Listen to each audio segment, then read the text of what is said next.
तो चलिए बगैर देरी किए हम आपको सिखाएंगे आज क्लास 10th का चैप्टर वास्तविक संख्याएं। तो इसके क्वेश्चन और आंसर करने से पहले हम आपको ये बताएंगे कि इसकी जो उत्पत्ति है वो कहाँ से हुई और ऐसी कौन सी जरूरत पड़ी हमें जो ये चैप्टर पढ़ना पड़ रहा है। तो सबसे पहले देखिए, सबसे पहले क्या होता, बहुत समय पहले हमें क्या पता था, हमें नेचुरल नंबर बताते, जैसे 1 2 3 4 5 6 इस तरीके के नंबर बताते। हालांकि जब पूर्णांक संख्याओं का इजाद हुआ था, जब हमने खोजी थी, तो जीरो हमने बाद में खोजा था, लेकिन बहुत समय पहले की बात थी जब हम ये संख्याएं जानते थे।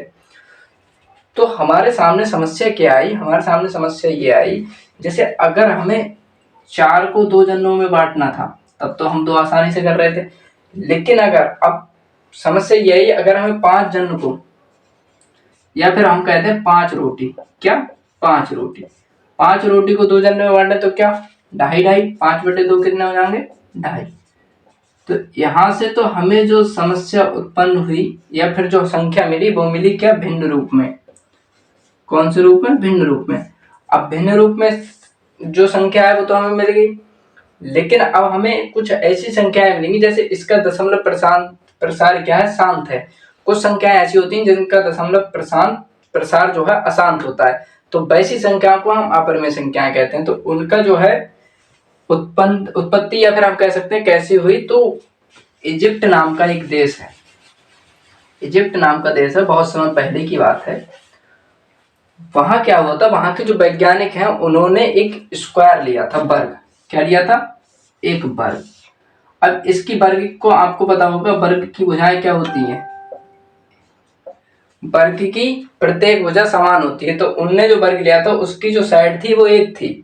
अब क्या हुआ, जब फिर आए थे हमारे पास पाइथागोरस। कौन आए थे, पाइथागोरस, जिन्होंने पाइथागोरस प्रमेय सिद्ध की थी। तो पाइथागोरस आए, उन्होंने क्या किया था, जो वर्ग था उसका विकर्ण, इसे क्या बोलते हैं, विकर्ण, विकर्ण की लंबाई निकाली उन्होंने। अब कैसे निकाली, तो उन्होंने एक थ्योरम दी थी कि इसका स्क्वायर बराबर होगा इसके स्क्वायर का। तो देखिए, एक का स्क्वायर बराबर किसके, कर्ण के स्क्वायर के। तो एक और एक कितना होगा, 2।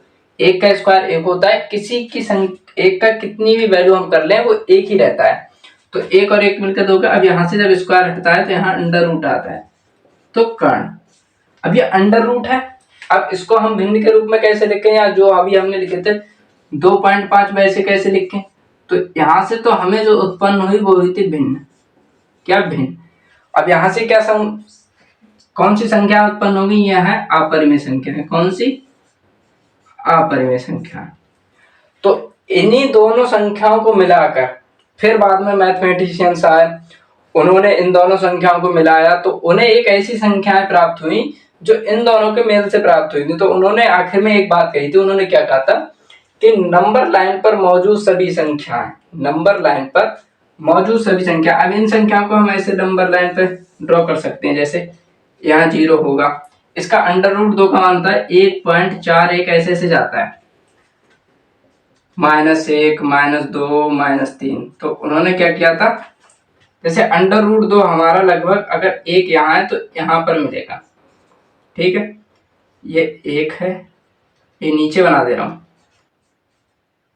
ये 2, ये 3, इसी प्रकार 2.5 यहाँ मिलेगा। तो उन्होंने क्या कहा था कि नंबर लाइन पर मौजूद सभी संख्याओं को वास्तविक संख्या कहते हैं। इसका मतलब ये हुआ कि वास्तविक संख्या हमारी देखिए परिमेय और अपरिमेय, ये P/Q के रूप में जो लिखी जाती है वो क्या होती है, P/Q के रूप में लिखी जाती है वो परिमेय होती है, जो P/Q के रूप में नहीं लिखी जाती है वो अपरिमेय होती है।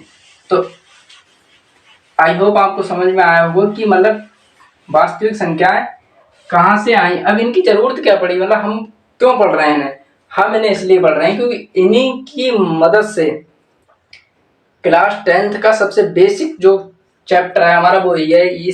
आप ऐसा समझ लीजिए कि ये हमारे पूरे मैथ की नींव रखेगा, यानी जो बेस है वो बनाएगा। अगर आपने ये नहीं पढ़ा, अगर आपका ये कमजोर रह गया, तो आप समझ लीजिए बहुत ही समस्या हो सकती है आपको आगे। फिलहाल अब नंबर लाइन पे हमने वो संख्याएं कर दी, तो हमारे पास क्या आई, जो वास्तविक संख्या आई वो क्या आई, परिमेय और अपरिमेय को अगर हमने जोड़ा था। अब जोड़ने का मतलब क्या, जोड़ने का मतलब यह है कि ये जो नंबर लाइन हमने बनाई है इस पे देखिए परिमेय भी है 2 है, यहाँ पर 2/5 भी 2 यहाँ पे 5/2 सॉरी 5/2 भी आ रहा होगा तो 2.5। तो ये परिमेय है, ये अपरिमेय है, ये भी परिमेय है। जो 1 2 3 4 नेचुरल नंबर जितने हैं वो सब परिमेय संख्या है। तो आई होप आपको समझ में आएगी होगी कि क्या समस्याएं आ रही थी जो हमें वास्तविक संख्या बनानी पड़ी। अब ये पढ़ना जरूरी क्यों? पढ़ना जरूरी है, अगर आप लंबाई निकालेंगे इससे निकलेगी। आपको किसी भी चीज की जो कंप्यूटर होते हैं उनमें ग्राफिक जो कंप्यूटिंग होती है उसमें भी वास्तविक संख्याओं का उपयोग होता है, और बहुत सारी चीजें ऐसी हैं जिनमें वास्तविक संख्याओं का उपयोग होता है। आप ऐसे समझ लीजिए कि अगर आपने ये नहीं पढ़ा तो क्लास 10th अधूरा है, इसलिए हमें ये पढ़ना जरूरी है। अब इस चैप्टर में हमने पढ़ तो लिया वास्तविक संख्याएं क्या होती हैं, लेकिन इसमें हमें पढ़ना क्या है? तो इसमें कुछ नहीं पढ़ना है हमें, जो हम क्लास लासा मासा क्लास 8 9वीं में पढ़ के आए वही हमें यहाँ पे पढ़ना है। लेकिन समस्या ये है, यहाँ हमें फैक्टर करके पढ़ना है, भाग विधि से पढ़ना है, बहुत सारी विधियां हम सीखेंगे नई से नई। फिलहाल मैं आपको एक क्वेश्चन करके दिखा दे रहा हूँ कि कैसे हम इसमें मतलब निकालेंगे। उसके बाद इस लेक्चर को आज यहीं समाप्त करेंगे, क्योंकि ज्यादा लंबा हम इस लेक्चर को नहीं खींचेंगे, क्योंकि आज इसका इंट्रोडक्शन है केवल कि मतलब कैसे हमें वास्तविक संख्याओं की जरूरत पड़ी। क्योंकि पहले हम केवल नंबर लाइन जानते थे 1 2 3 4, अब पता चला 5 रोटी को 2 जनों में बांटने, तो कैसे बांटेंगे? 2.5 तो 5/2 वहां से आई हमारी क्या आई? भिन्न संख्याएं। फिर हमने एक वर्ग लिया, जब हम ज्योमेट्री में आए तो वर्ग को जब हमने उसका कर्ण वो विकर्ण निकाला तो वहां से हमें समस्याएं आई, अंडर रूट में संख्याएं आई।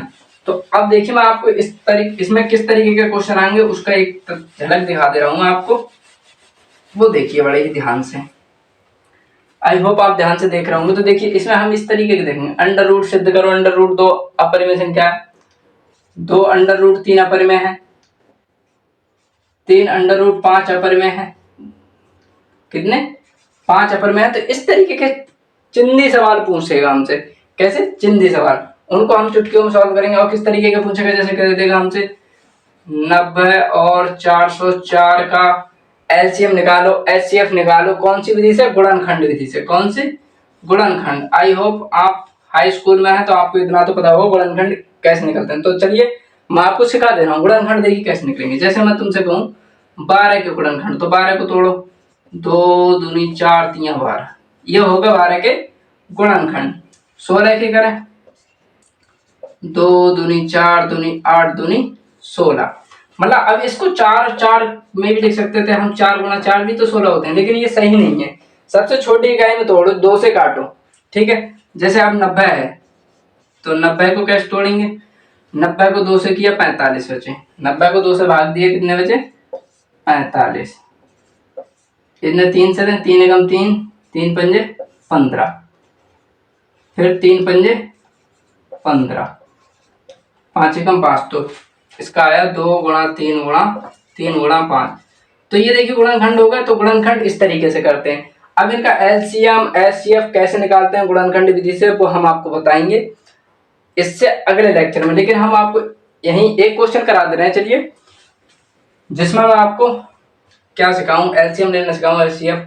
चलिए आज हम नहीं सिखाते हैं, आज हम इस लेक्चर को यहीं छोड़ते हैं, क्योंकि आज ये इसका क्या था? केवल और केवल क्या था? इंट्रोडक्शन। क्या था? इंट्रोडक्शन। अब कल के लेक्चर में हम क्या करेंगे? इसके कुछ क्वेश्चन करेंगे और इस तरीके से गुणनखंड विधि से लासा निकालना सीखेंगे, मासा निकालना सीखेंगे, वो भी सीखेंगे हमें ट्रिक से।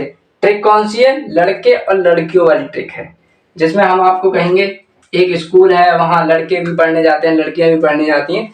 तो अगला लेक्चर देखना मत भूलिए। और हम जो टारगेट कर रहे हैं वो कर रहे हैं सन 2027 में जो बच्चे हाई स्कूल देंगे, अगर आप हमसे जुड़े तो हम आपको ये आश्वासन देते हैं, या आप ये समझ लीजिए कि एक उम्मीद दिलाते हैं कि हमारे मैथ में 99 नंबर हैं 100 में से।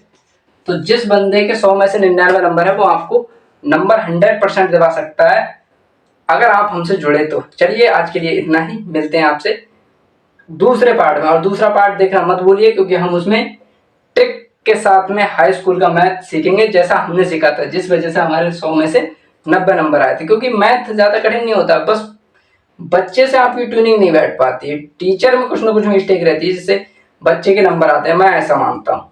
चलिए ज़्यादा बात नहीं करेंगे क्योंकि आपका समय बहुत ही कीमती है, और आपके जितने भी भाई बहन इस समय 9th क्लास में हो तो उनको ये वीडियो शेयर कर दो जिससे भी हमसे वो जुड़ पाए और उनके आने वाले समय में बहुत ही अच्छे मार्क्स आए, किसमें, मैथ में। चलिए बाय बाय।